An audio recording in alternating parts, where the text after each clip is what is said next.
새해가 되어서 이렇게 몇 주 동안 삶에 관한 얘기를 다음 주까지 하려고 합니다.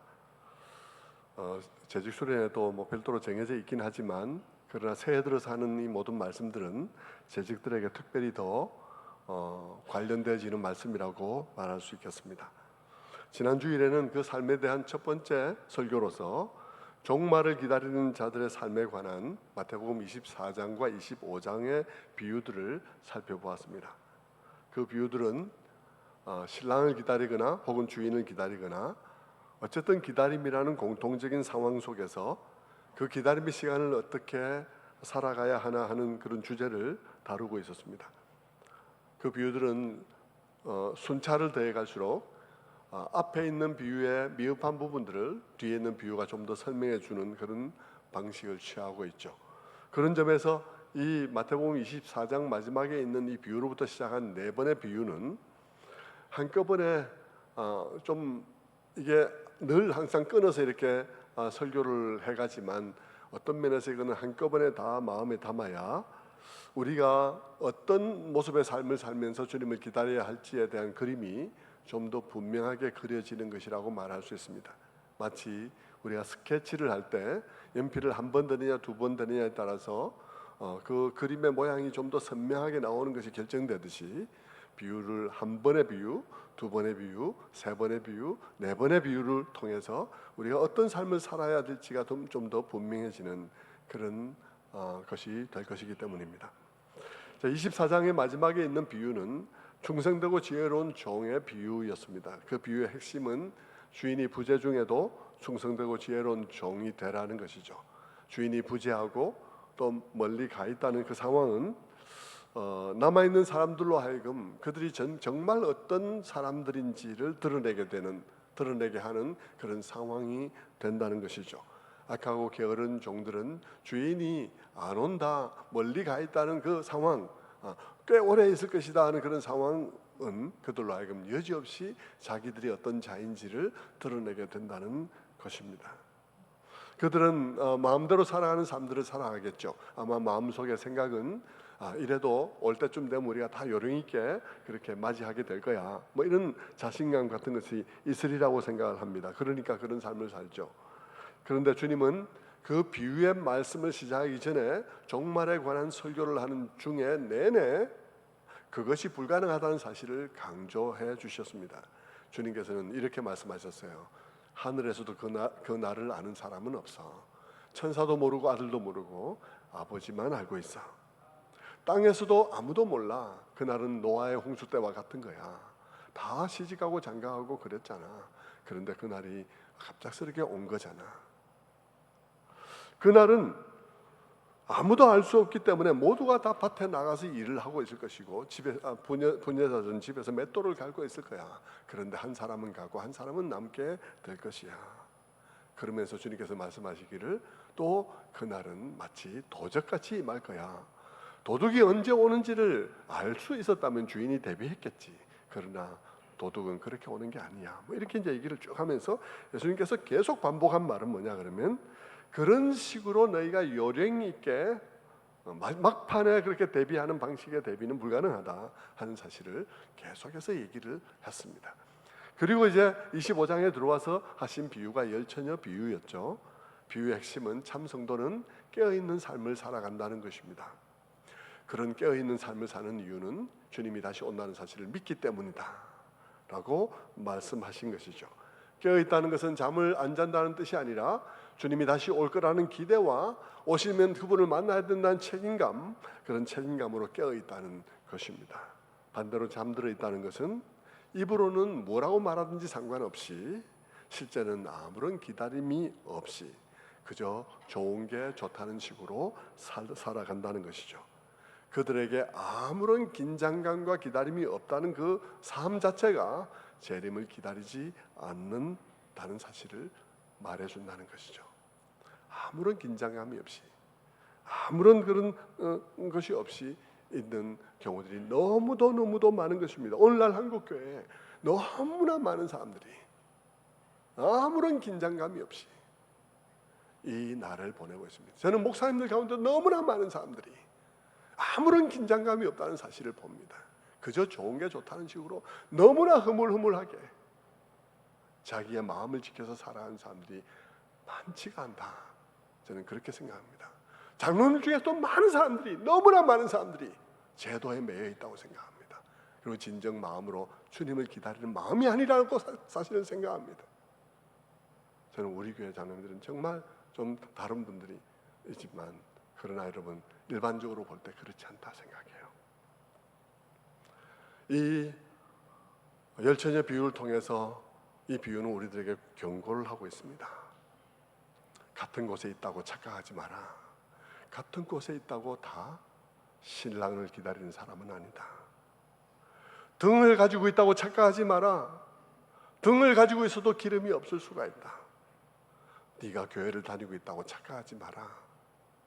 네가 예배를 드리고 있다고 착각하지 마라. 너에게 경건의 모양이 있다고 착각하지 마라. 그것이 빈통일 수 있다. 그렇게 말씀을 하고 있는 것이죠. 경고를 하고 있습니다. 거기서 기름이 뭐라고 그랬습니까? 기름은 주님의 재림을 기다리면서 나오는 삶이라고 그랬습니다. 그 삶은 주님의 오심을 기다렸다는 증거로서 역할을 하고 있습니다. 어떤 사람은 입으로 주님을 기다린다고 말하면서도 그 기다린 증거가 없습니다. 오히려 그 빈통이 안 기다렸다는 증거가 되고 있는 상황이죠. 성도 여러분, 이 비유는 막판에 예수 믿다가 천국 못 가는 경우가 있다는 말을 하는 게 아닙니다.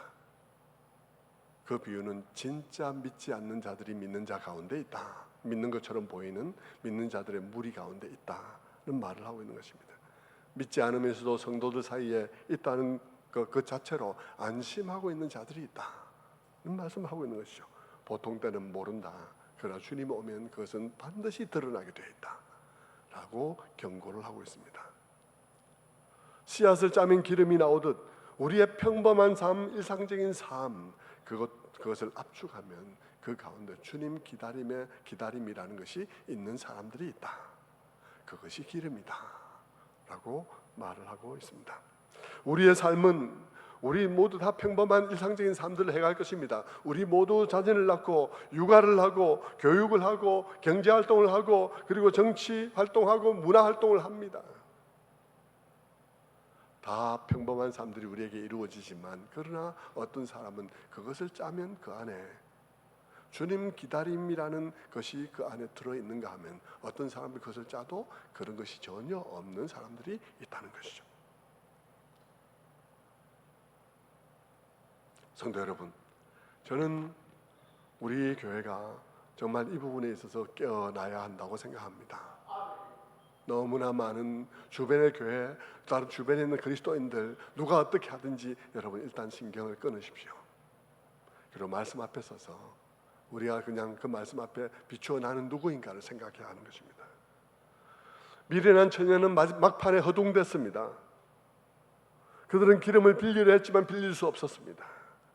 빌릴 수 없는 것은 당연한 것이었습니다. 왜냐하면 그 기름은 주님 오신 재림을 기다린 삶의 증거이기 때문이라, 삶이라는 증거이기 때문입니다. 빌릴 수 없는 것은 여러분, 증거품은 누가 소유하고 있든지 간에 그것이 증거하는 것은 동일한 것이기 때문입니다. 도둑놈이 훔친 물건은 누구 손에 있든지 간에 그 도둑놈이 도둑질 했다는 것을 증거할 뿐인 것이죠. 소유자에 대해서 말하고 있는 것이 아니라 행위자에 대해서 말을 하고 있는 것입니다.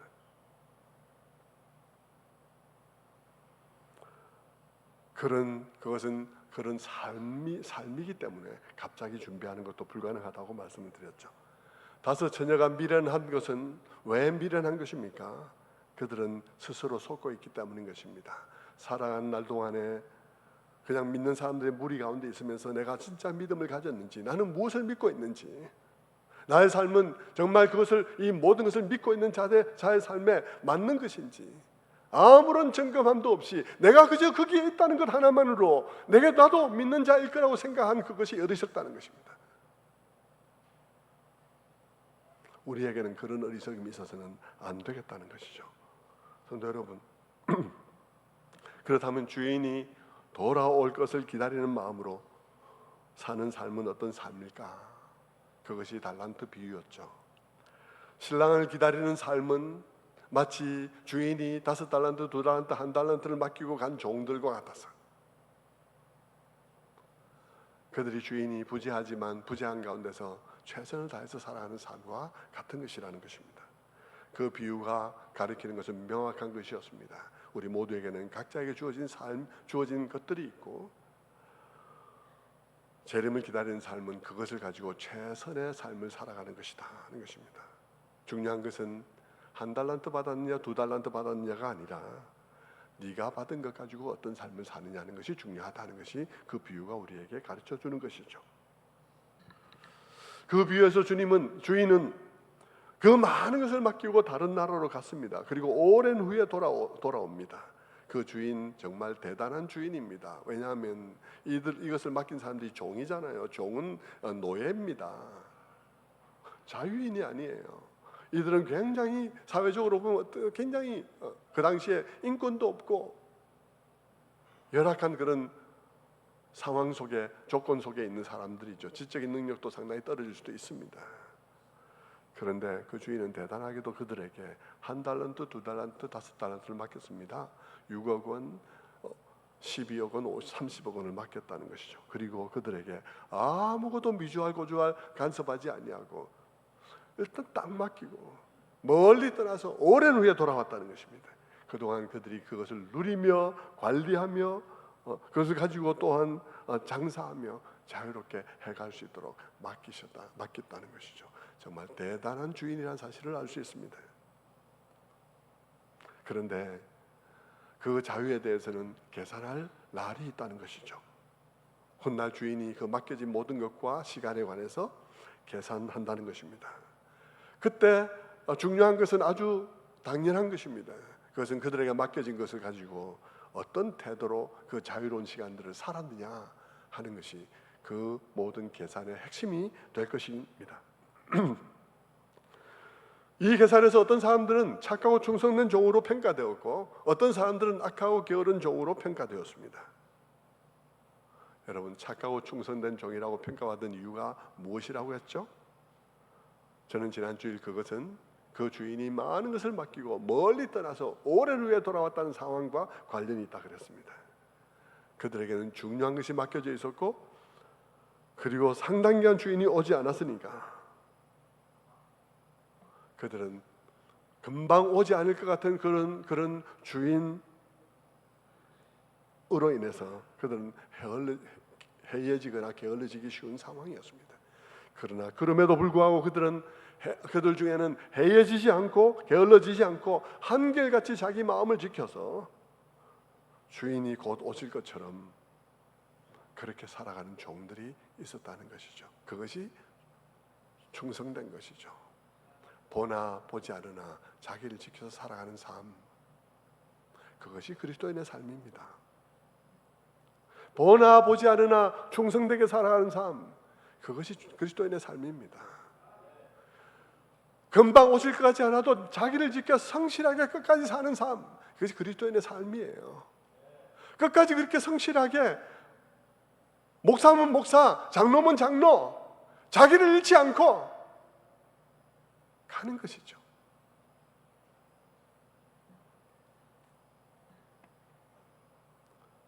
그것이 그렇게 많지 않다는 거예요.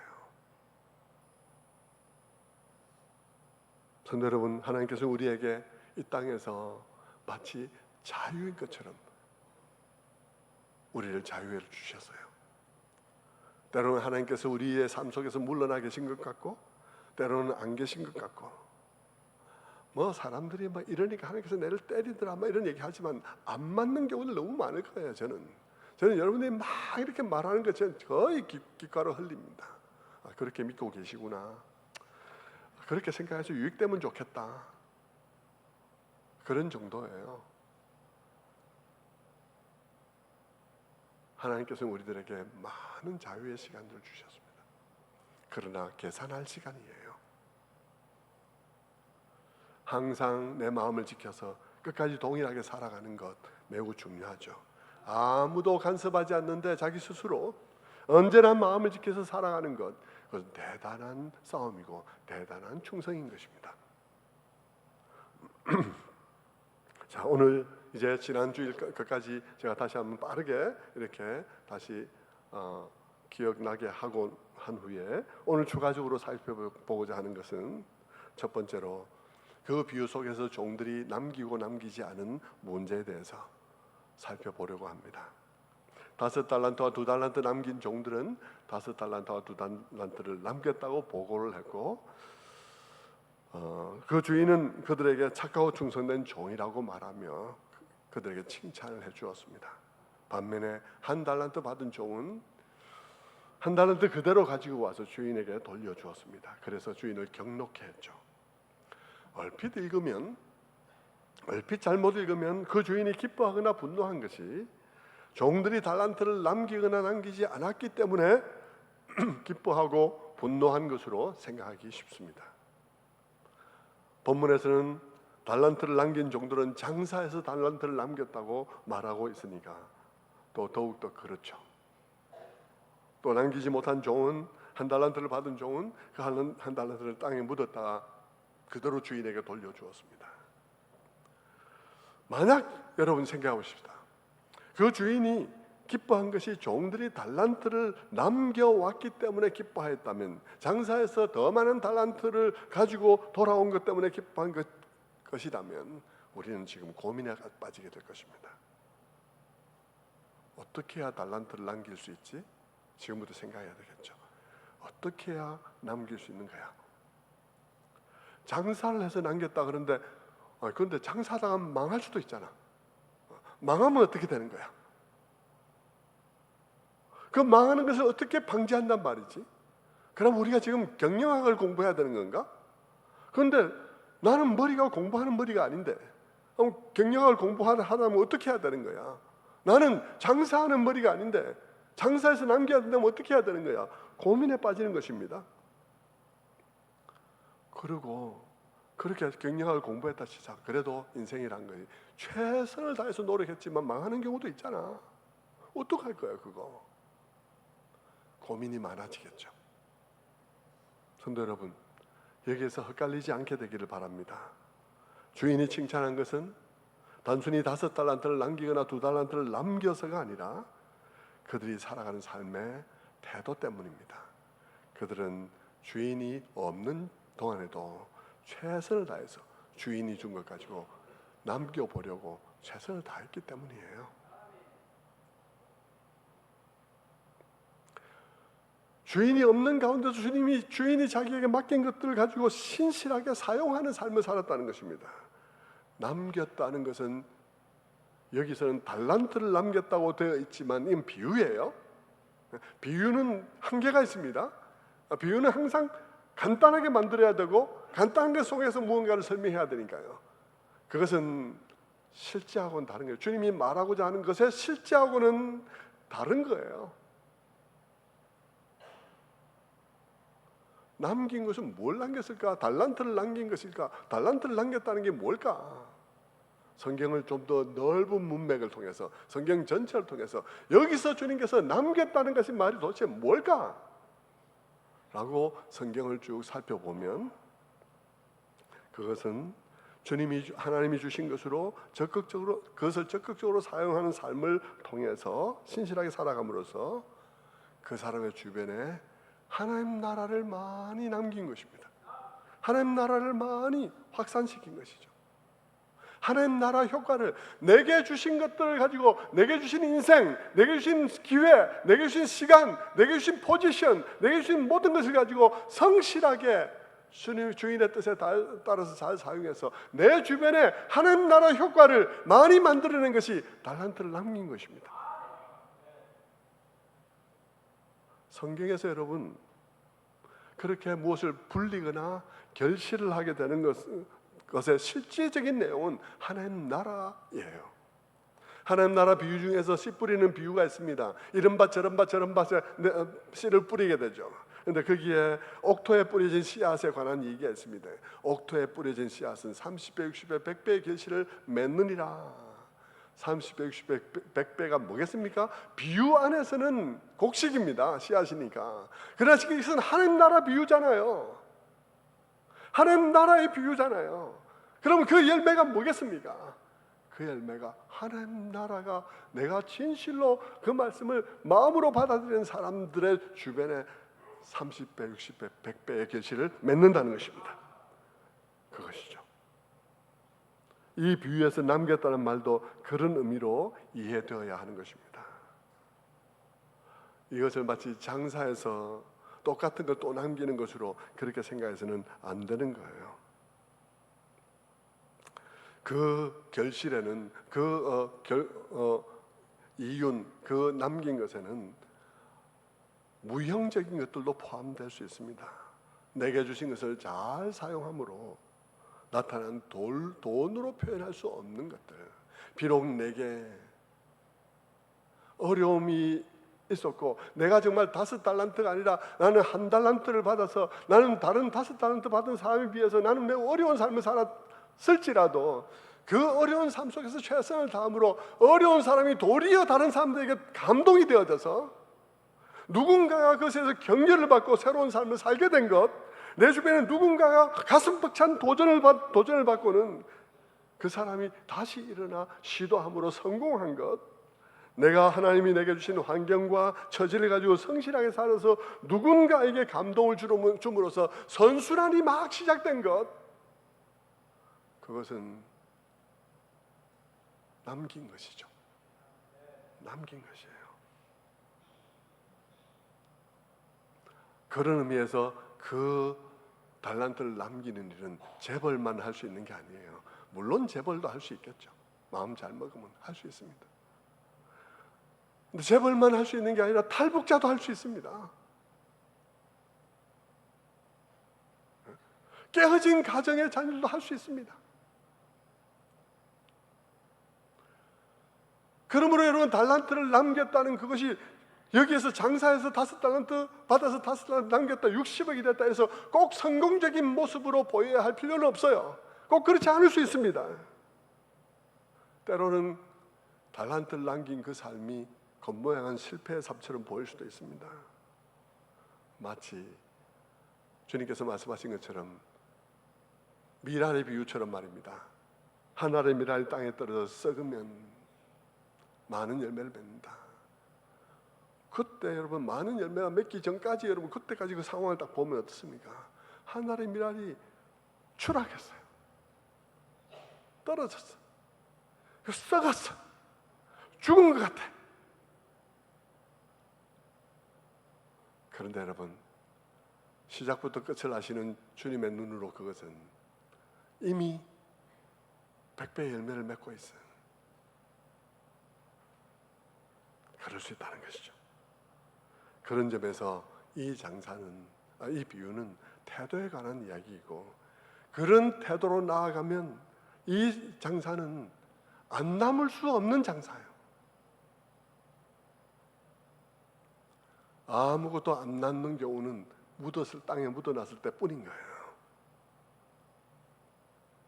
여러분, 이 비유 속에 남긴 사람과 묻은 사람, 장사한 사람과 묻은 사람이 두 사람밖에 없고 장사하다가 망한 사람은 없어요. 비유가 그것을 아예 배제해 놓고 있습니다. 여러분, 이 장사는 실패할 수 없는 장사라는 것이죠. 정말 주인의 마음을 잘 알아서 주인이 자기에게 맡긴 것을 가지고 적극적으로 사용하기로 마음먹으면 몇 달란트를 남길지는 몰라도 반드시 남기게 되어 있다는 것입니다. 성도 여러분, 위대한 유대교의 신학자이면서 그러나 그 엄청난 유대교의 신학자이었다가 예수를 만나는 바람에 신세를 베려버린 사도 바울 같은 경우 한번 보십시오. 그는 끝내 로마에 가서 참수행을 당했습니다. 그 사도 바울의 삶은 실패인 것처럼 보입니다. 오늘날 보니까 사도 바울의 삶이 성공인 것처럼 보이지, 얼마나 오랜 동안 사도 바울의 삶은 쓸모없는 삶, 쓸데없는 삶같이 보이겠습니까? 그러나 여러분, 사도 바울이 죽어서 주님 앞에 갔을 때 뭐라고 얘기를 들었을까요? 착하고 충성된 종이라고. 그런 얘기 듣지 않았겠습니까?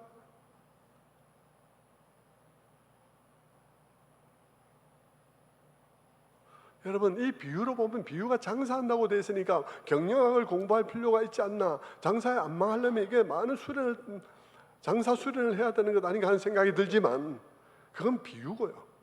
실제 여러분, 주님께서 말하고자 한 바로 그 세계의 실제를 보면, 실제에 있어서는 그렇게 살면 무조건 남는다는 것입니다. 하나님께서 그런 장사 남게 하신다는 것이죠. 우리 주변에 하나님 나라의 확산 효과가 나타나게 하신다는 거죠. 당장은 그렇지 않아 보일 때들이 있을 수 있지만 말입니다. 그래서 사도 바울도 뭐라 그랬나요? 사도 바울도 말하기를 내가 너희를 위하여 나를 허비하고 또 허비하노라. 형제들아, 나는 매일 죽노라. 여러분, 사도 바울 곁에 있는 사람 보면 사도 바울이 어땠을 것 같습니까? 정말 이게 남기는 삶 같아 보이겠습니까? 정말 이거 언제 끝나는 거야? 언제 결과 보는 거야? 언제 성공을 보는 거야? 하는 생각이 들었을 것입니다. 그러니까 사도 바울도 말했겠죠. 사도 바울에게도 그런 마음이 들었을 거예요. 그러니까 그런 말 하죠. 나는 나를 허비하고 또 허비하리라.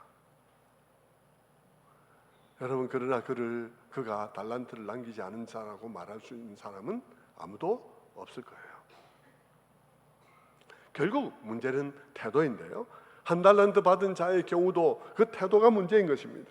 그의 게으름과 그 마음의 악한 것이죠.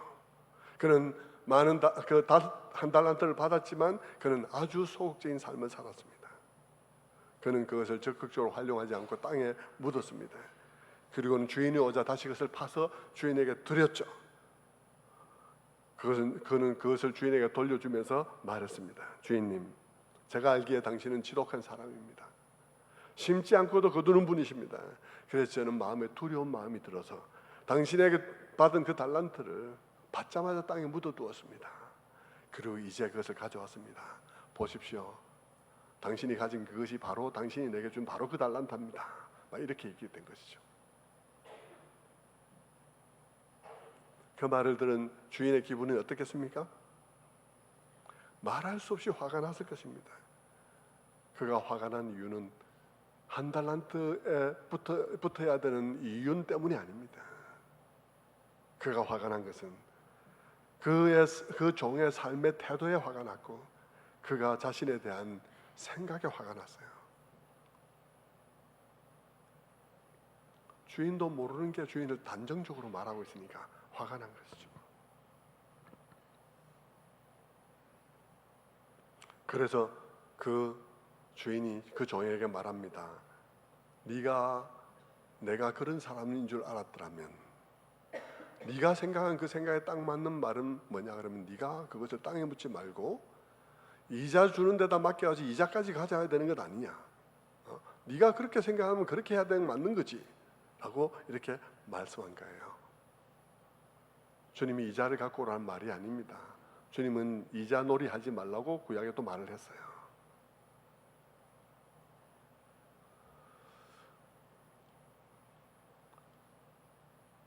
주님이 말씀하신 것은 화가 나니까 네가 지금 그딴 식으로 말을 하는데 네가 정말 주인을 그런 식으로 생각한다면 네가 그렇게 생각한 그것에 딱 맞는 행동은 네가 이자를 가지고 오는 거야. 딴 데 맡겨가지고. 그 생각에 모순된 것을 지적하는 것뿐이지 주님께서 맡겼다가 이자를 갖고 오라 이 말을 하고 있는 건 아니에요. 사실상 이자를 가져올 방법도 없어요. 실제로는 비유에서는 그 말이 되지만 실제로 돌아오면 이자를 받아올 방법이 없다고요. 여러분, 이 달란트가 무엇입니까? 이 달란트가 우리의 인생이요, 우리에게 주신 시간이요, 내게 준 재능이요, 내게 준 환경과 기회와 모든 것이었습니다. 어디다 맡겨서 이자를 가져와요? 그것을 어디다 맡겨서 이자를 가져와? 어디 맡겨서 이자를 가져올 수 있는 종류의 것이 아니에요. 그 주인을 통해서 주님께서 말씀하시는 것은 뭐냐 그러면 그런 비생산적인 삶을 산 데 대한 질책인 것이죠. 그 종이 그런 비생산적인 삶을 살게 된 이유는 주인에 대해서 잘못 생각했기 때문인 것입니다. 그 주인을 인색하고 두려운 존재로 생각을 하게 된 것이죠. 자칫하면 이 주인에게는 흠이 잡히기 쉽다. 그러니까 욕 안 들어 먹으려면 아무것도 안 하는 게 좋아. 일을 하다 보면 욕 들어먹는 거거든. 그러니까 일을 안 하는 게 좋아. 그래서 갖다 묻어버렸다는 것이죠. 그러다 보니까 그의 처신은 어떤 처신이 되었나요? 항상 그의 처신의 초점은 비난 안 받는 것에 초점을 둔 처신이 되고 만 것입니다. 비난 안 받는 것에 초점을 맞추다 보니까 모든 것이 소극적이 될 수밖에 없었고, 주어진 것을 가지고 무엇인가 적극적인 가치를 창출하기보다는 아무것도 안 하는 방향으로 방향을 잡게 된 것이죠. 아무것도 안 하면 아무런 비난도 받을 이유가 없기 때문인 것입니다. 그래서 그의 인생은 통째로 땅에 묻어버린 인생과 같은 인생이 되어진 것이에요. 주님께 받은 것이 많이 있지만 주님의 뜻대로 유익한 것을 창출해내지 못하고 그저 비난받지 않으려는 인생이 되어버리고 만 것입니다. 그것은 인생을 통째로 땅에 묻어버린 것입니다. 성도 여러분, 여러분은 어떤 인생인가요? 여러분의 인생은 땅에 묻어버린 인생은 아닌가요? 여러분이 신앙생활을 하면서 지금까지 무엇에 초점을 맞추고 살아가고 있나요? 비난 안 받는 것에 초점을 맞추고 있나요? 성도 여러분, 우리도 그럴 수 있음을 보게 되는 것이죠. 한때 여러분, 지금도 여러분 많은 사람 그렇지만 한때 제 어릴 때도 보면 그리스도인의 삶을 보면 경건하다는 사람들의 삶이 어땠습니까? 안 한 것은 많은데 한 것이 없는 삶이었습니다. 안 한 것은 많은데 한 것이 없어요. 술 안 마시고 담배 안 피고 바람 안 피고, 안 한 것은 많은데 한 게 없어요. 열심히 교회 가서 싸운 것밖에 없죠. 열심히 교회 가서 남한테 막 지적질한 것밖에 없어요. 여러분, 이 비유가 오늘 우리에게 하는 말은 무엇입니까? 신앙생활을 하되 정말 하나님 바로 알고 복음 바로 알고 그렇게 신앙생활을 해야 된다는 것입니다. 복음을 바로 안다는 것은 하나님을 바로 안다는 것이죠. 이 비유는 오늘날 율법적인 신자와 복음적인 신자의 이야기일 수도 있습니다. 오늘 우리는 모두 다 겉보기에는 똑같이 교회를 다니고 있습니다. 똑같이 교회 다니고 똑같이 교회 다니고 그것도 같은 교회를 다니고 있는데 하나님을 이해하는 방식에 있어서는 전혀 다를 수 있습니다. 어떤 사람은 복음적 하나님을 믿는 데 비해서 어떤 사람들은 율법적 하나님을 믿습니다. 그 율법적 하나님은 늘 두렵고 인색한 하나님입니다. 두 부류가 생각하는 하나님은 하늘과 땅만큼이나 달라요. 공통적으로 믿고 있는 것도 있죠. 둘 다 하나님은 주권적인 하나님이라고 믿고 있습니다. 그분이 하는 모든 일은 누구도 막지 못한다고 알고 있습니다. 둘 다 하나님은 전능하시고 전지하시다는 걸 알고 있고 무소부재해서 어느 곳이나 동시에 계시다는 사실을 믿고 있습니다. 둘 다 그분은 영원하시고 그분은 거룩하다는 사실을 믿고 있습니다. 그런데 여러분, 신앙생활의 핵심은 내가 그분을 지적으로 어떻게 이해하냐의 문제가 아니에요. 신앙생활의 핵심은 그분과 나가 어떤 관계에 있냐는 것입니다. 그분은 내게 어떤 하나님입니까? 하는 것이죠. 그분은 내게 어떤 하나님인가? 복음의 하나님은 우리의 연약함을 깊이 아시고 우리의 무능함을 마음 아파하시고 그것을 긍휼히 여기셔서 우리에게 온전한 의를 입혀주시려고 우리의 불의를 짊어지신 그런 분이십니다. 그분은 우리의 모습 그대로 받아주시고 자녀로 받아주었습니다. 그리고 그 다음에 그 받아줌이 동기가 되어져서 감격해서 그 다음 삶을 살아가도록 하신 분이시죠. 내가 만약 사랑한다면, 그것은 내가 사랑하지 않으면 혼나기 때문이 아니라 그분이 나를 사랑했기 때문입니다. 내가 만약 인내한다면 인내 안 하면 혼나기 때문이 아니라 그분이 나를 인내하셨기 때문이죠. 모든 나의 행동들이 그분으로 말미암아 시작되었습니다. 그것이 참으로 그분을 믿는 자의 삶입니다.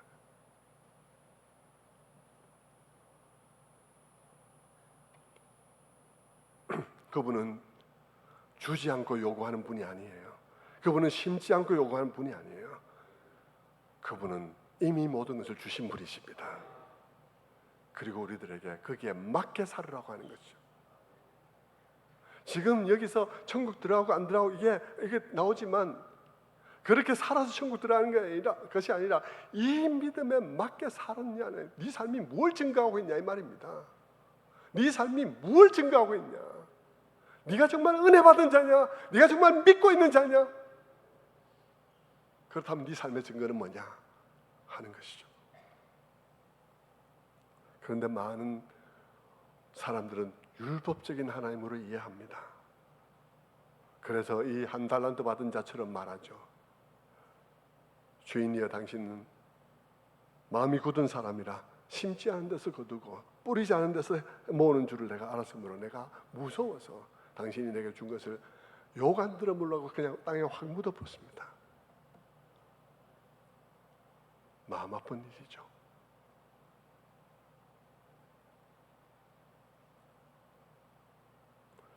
그들의 하나님은 전능하고 전지하시지만 그 전지하심으로 나의 허물을 찾는 하나님이에요. 그 놀라운 능력의 눈으로 나의 부족함과 허물을 찾습니다. 그리고 찾으면 그 놀라운 능력으로 교묘하게 교통사고를 내서 벌을 주신 분이시죠. 여러분, 하나님이 그런 하나님이 되면 사람들은 두려워서 열심히 할 것 같지만, 그러나 사실은 그 반대예요. 왜냐하면 처음에 열심히 하려고 해보겠죠.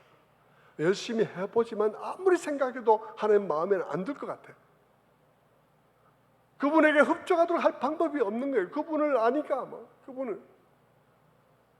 그러니까 어떻게 초점을 맞추게 되겠습니까? 비난 안 듣는 정도만 하자, 욕 안 들어먹는 정도만 하자. 그래서 그의 삶은 감사와 감격으로 위대한 능력을 발휘하는 삶이 아니라 욕 안 들어먹는데 만족하는, 거기에 초점 맞춘 삶이 되고 마는 것입니다. 그러니 그 삶은 어떻겠습니까? 그 삶에는 하나님 나라 확산의 효과는 없는 거예요. 하나님 나라가 그 삶을 통해서 확산되지 않는 거예요. 욕 안 들어먹는 삶을 사는 것을 통해서 어떻게 그 적극적인 하나님 나라가 확산되겠습니까?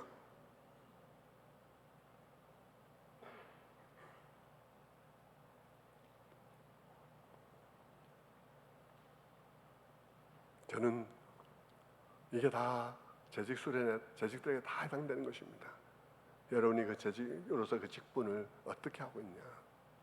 욕 안 들어먹을 만큼 해서 땅에 묻어버렸냐? 아니면 여러분 적극적으로 그 직분들을 사용하고 있냐 하는 것이죠. 여러분, 그런 율법적인 신앙을 가진, 율법적인 하나님을 믿는 사람들의 신앙생활은 온통 무엇으로 가득 차 있을까요? 안한 일들로 가득 차 있습니다. 술도 안 마셨고, 담배도 안 피웠고, 바람도 안 피웠고, 도둑질도 안 했고, 주일날 뭐도 안 했고,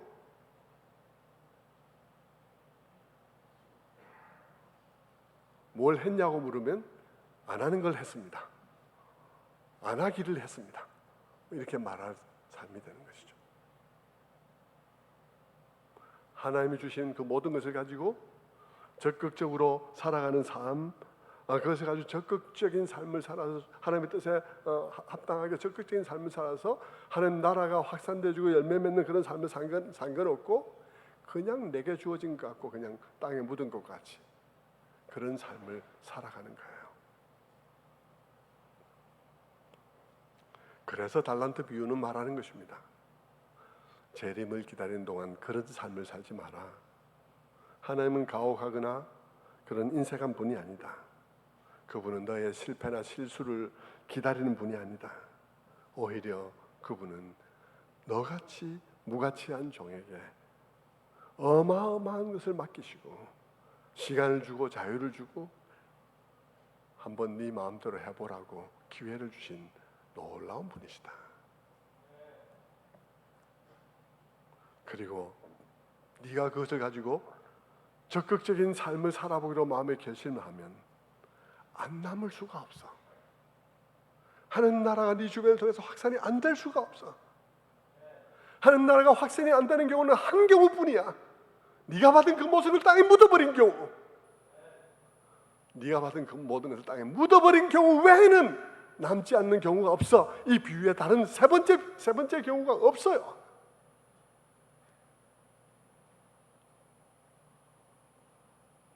결국 이 말씀은 아무것도 안 함으로써 안 해야 할 것을 안 하는 삶을 살았을지 몰라도 해야 할 것은 한 것이 없는 그런 삶을 살지 말라는 것입니다. 이후에 세 번째 비유가 나오죠. 양과 염소의 비유입니다. 이 비유의 내용은 여러분이 다 잘 알고 있을 거예요. 인자가 자기 영광으로 올 때에 사람들을 목자가 양과 염소를 나누는 것처럼 이렇게 딱 나눌 거다. 목자가 모를 리가 있나? 양을 모르고 염소를 모를 리가 있나? 딱 나눌 거다. 딱 나누고 한쪽에 대해서는 말할 거다. 복 있는 자들이여 나와서 처음부터 너희를 위해서 준비된 복에 참여할지어다 라고 말할 거다. 그러면서 너희들은 내가 목마를 때, 나그네 되었을 때, 추릴 때, 벗었을 때, 병들었을 때, 옥에 갇혔을 때 나를 돌아봤다. 주님이 언제 옥에 갇혔다고 그런 말씀하십니까? 너희 중에 작은 자 하나에게 한 것이 곧 나에게 한 것이다.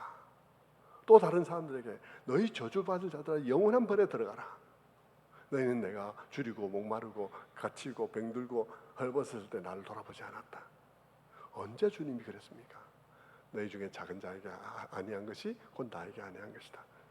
그랬죠. 자, 이 비유는 어떤 관계를 갖고 있을까요? 앞에 비유에서 달란트 비유에서 주인이 나에게 맡긴 거 가지고 적극적인 삶을 살아가야 된다. 적극적인 태도로 살아가야 된다 그랬는데 그 적극적인 삶이 구체적으로 어떤 것이냐? 라는 질문에 대해서 대답하는 형식을 취하고 있습니다. 그 적극적으로 살아가는 삶은 구체적인 것이기 때문에 한 가지일 수는 없죠. 여러 가지이겠죠. 그런데 그 여러 가지 중에서 한 가지 중요한 예를 들고 있는 것입니다. 그 중요한 예가 이 헐벗고 굶주린 형제에 대한 돌봄에 관한 이야기인 것입니다. 이 이야기는 우리들에게 두 가지 아주 충격적인 방식으로 우리에게 두 가지를 알게 하는데, 첫 번째는 하나님이 지대한 관심을 가지고 있는 것 분야가 어디냐 하는 것입니다.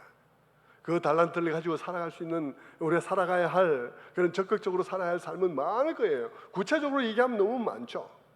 그러나 그 중에서 주님께서는 대표적으로 한 가지 예를 드는데 그 한 가지 예가 이걸 하는 것입니다. 그런데 주님께서는 그것을 아주 강조하는 방식으로 말하고 있어요. 어떻게 말하고 있냐면 그들에게 대접한 것이 곧 나를 대접한 것이다 라고 말함으로써 여러분 완전히 주님과 하나 된 것처럼 얘기를 하고 있는 것입니다.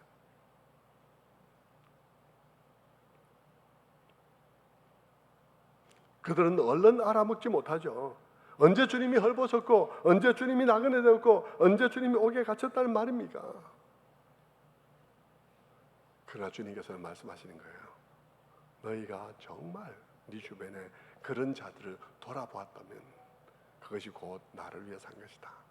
그것은 이 사회 속에 있는 어려운 분들을 당연히 포함하고 그것을 넘어서서 특별히 또 복음 안에서 헐벗고 굶주린 자들 있었을 거예요.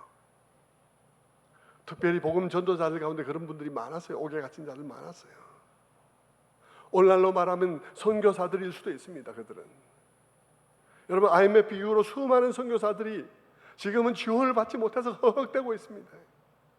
수많은 선교사들이 국내에 들어와서 정말 끼니를 못 때우고 있습니다. 우리는 지난 연말에 선교 헌금 작정을 하지 않았습니다. 저는 그냥 여러분들이 해주기를 바라고 있습니다. 근데 어쨌든 여러분 그 모든 것들 주를 위해서 일한 자들 그런 사람들에 대해서 마땅히 돌아봐야 할 것을 돌아보지 않으면 너희가 나를 대접하지 않은 것이고 너희가 그들을 대접하면 너희가 나를 대접한 것이다. 주님께서 말씀하고 있는 것이죠.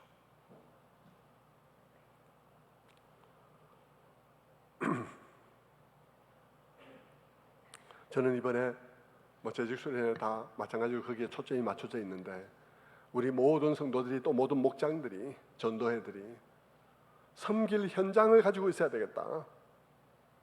그래서 섬길 현장을 연결시키는 것을 이번 재직수련회에 초점으로 맞추고 있습니다. 안양 혹은 안산에 우리의 도움이 필요하고 그런 곳이 있는데, 작은 곳이 있는데 목장이 한번 관계를 맺는 이렇게 링크하는 작업들을 해야 되겠다, 이런 생각을 하고 있는 것이죠. 주님이 언제 헐벗었습니까?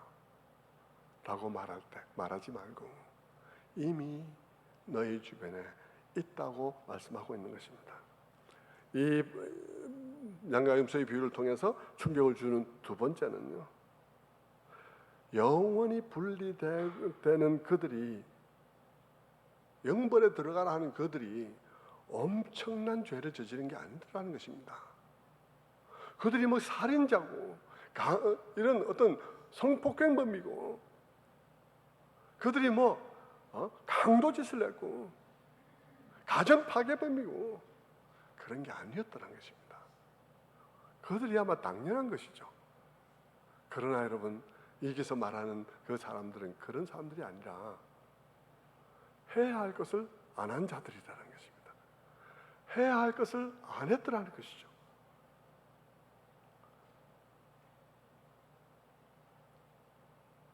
여러분, 내가 도둑질 안 했다고 내가 무슨 죄 있냐고 말하지 말라는 것입니다. 내가 주신 모든 것으로 네 눈앞에 마땅히 도할 죄가 있음에도 불구하고 외면한다면 안 한 것이 죄라는 사실을 알아야 된다고 말을 하는 것입니다.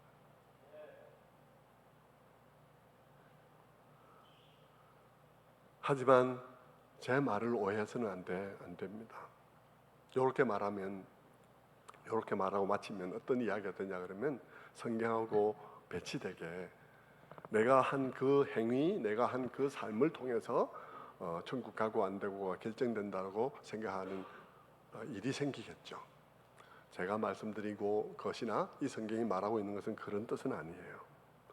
무엇을 말하고 있냐 그러면, 정말 은혜 받고 정말 감격해하고 정말 사랑하되 사랑 안 하면 혼나기 때문이 아니라 그분이 나를 사랑한 것 때문에 사랑하고, 인내하되 인내하면 혼나기 때문이 아니라 그분이 나를 인내한 것 때문에 인내하고, 나의 모든 행동과 삶의 동기가 그분에게 있는 사람, 내가 받은 은혜에 있는 사람, 그 어마어마한 은혜로 말미암아서 내가 오늘을 살아가는 사람은 그런 삶을 살아가게 돼 있다는 것입니다. 그리고 그런 삶을 살아서 천국 들어가는 것이 아니라, 그런 삶을 사는 그것이 그가 그 은혜를 받고 그 믿음을 가진 자인 증거가 되어서 천국 간다는 것이죠. 그렇게 살아서 가는 것이 아니라 그것이 증거가 되어서 그가 믿음이 있으므로 천국 간다는 것입니다. 그게 그렇게 이해되어야 할 이유가 무엇이겠습니까? 그것은 우리가 그런 삶을 산다 하더라도 얼마나 그런 삶을 살겠냐는 것입니다. 얼마나 그렇게 헌신된 삶을 살겠습니까? 우리가 설사 누구를 좀 도왔다 하더라도 우리의 도움 속에는 많은 불순물들이 있어서 정말 누더기와 같은 그런 때들이 너무 많아요. 순수하게 돕는 사람 있지만 그렇지 않은 사람도 너무 많습니다.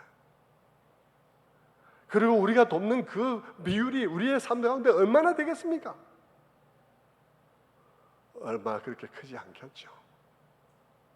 그럼에도 불구하고 여러분, 하나님의 은혜를 받고 그 은혜에 감격해서 그분을 믿고 따르는 삶 속에는 반드시 증거가 있다는 것입니다.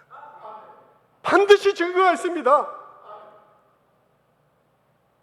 여러분의 삶 속에 증거가 있냐는 것입니다. 반드시 증거가 있습니다.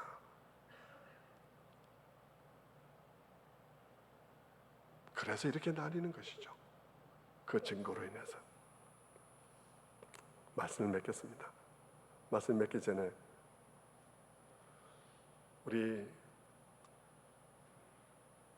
그 달란트 비유 끝에 보면 이런 게 있어요. 주님께서 그런 말씀하시죠. 그 한 달란트 있는 자에게 한 달란트를 뺏어서 5달란트 있는 자에게 주라라고 말을 합니다. 그러면 우리는 얼른 들으면 하나님 나라에도 부익부 빈익빈이 있겠구나.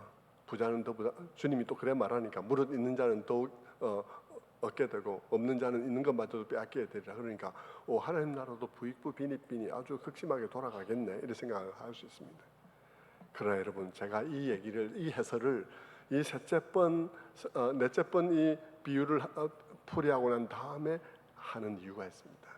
왜냐하면 여러분, 그 한 달란트를, 그 5달란트, 합계 10달란트를 가진 자에게 주는 것은요, 부익부 빈익빈이 아니에요. 부익부 빈익빈은 어떤 경우에 쓰냐 그러면요, 부자가 자기만 살려고 해서 부자는 더 부자 되고 가난한 자는 더 가난하게 되는 현상을 두고 부익부 빈익빈이라 그러는 거죠. 그런데 여러분, 여기에 이 복 받는 자들, 5달란트, 이 영생에 들어간 자들은요, 그 주님께서 주신 것, 맡기신 걸 가지고 남들을 유익하게 사는 삶을 사니까 그것은 공공선의 증진을 가져오는 것이죠. 그 한 달란트는 이 사람에게 있는 것보다는 그 사람에게 있어야 더 공공선이 증진되는 것입니다. 그거는 부익부 빈익빈이 아니에요. 말씀 맺겠습니다. 오늘 우리는 주님이 오신 주님과 다시 오실 주님 그 사이에서 살고 있습니다. 그를 기다리며 사는 우리의 삶에는 세 가지 점을 유의하라고 말하죠. 하나는 우리의 의식이 깨어 있어야 된다. 주님의 다시 오심 재림에 관해서 깨어 있는 삶을 살아야 된다. 또 하나는 우리에게 주어진 삶을 가지고, 주어진 것을 가지고 담대하게 적극적으로 그런 삶을 살아야 된다. 세 번째는 우리 공동체 안팎에 연약한 자들, 낮은 곳을 돌아보는 자들이 되어야 한다. 그러면서 안 하는 것이 전부여서는 안 된다.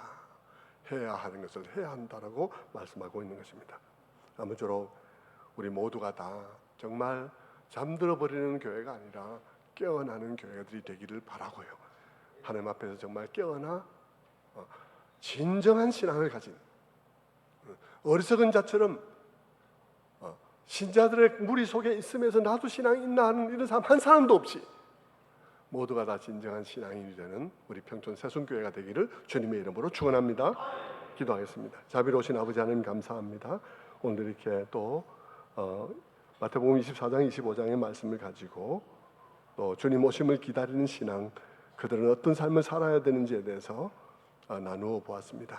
주님, 우리의 삶을 돌아보게 하시고 우리의 삶 속에 그와 같은 정말 재림을 기다리는 요소가 우리의 삶에 기름으로 준비되어 있는지를 살펴볼 수 있게 도와주시옵소서. 우리 모두가 깨어나게 하시고 진정한 신앙을 가진 자들이 될 수 있도록 주님 함께하여 주시옵소서. 감사드리옵고 예수 그리스도를 받들어 기도드리옵나이다. 아멘. 다 같이 일어나셔서 주님 다시